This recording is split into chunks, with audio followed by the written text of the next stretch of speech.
Big boss Malayalam season 6 വിജയി Jasmine ജാഫറാണെന്ന് തെളിയിച്ചിരിക്കുകയാണിപ്പോൾ.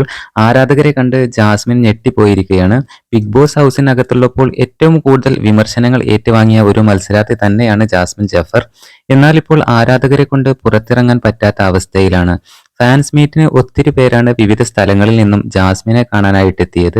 Fans മീറ്റിന് ജാസ്മിന്റെ കൂടെ അത്തയും ഉമ്മയും അനിയനും ഉണ്ടായിരുന്നു. ആരാധകർക്കൊപ്പം നിന്ന് ഡാൻസും പാട്ടുമായി താരം ഇന്നലെ പൊളിച്ചടുക്കുകയായിരുന്നു. ബിഗ് ബോസ് മലയാളം ചരിത്രത്തിൽ ഇത്രയധികം ശ്രദ്ധേയയായ ഒരു മത്സരാർത്ഥി വേറെ ഇല്ല എന്ന് വേണം പറയാൻ. ബിഗ് ബോസ് മലയാളം സീസൺ 6 വിജയി ജിൻഡോയാണെങ്കിലും ജാസ്മിന്റെ പേരിലാണ് ബിഗ് ബോസ് മലയാളം സീസൺ 6 അറിയപ്പെടുന്നത്. ഇന്ന് ജാസ്മിനും ഗബ്രിയും ഒരുമിച്ച് കൊല്ലത്തുള്ള ഒരു ഉദ്ഘാടനത്തിന് പോകാനുള്ള ഒരുക്കത്തിലാണ്. ഇന്ന് 10:30 കൊല്ലത്ത് എത്തുന്നത്. എന്തായാലും ജബ്രികളുടെ കോംബോ ഇപ്പോൾ ജനങ്ങൾ ഏറ്റെടുത്തു എന്ന് വേണം പറയാൻ. പുതിയ അപ്ഡേറ്റുകൾക്കായി നമ്മുടെ ചാനൽ ഒന്ന് സബ്സ്ക്രൈബ് ചെയ്യണേ.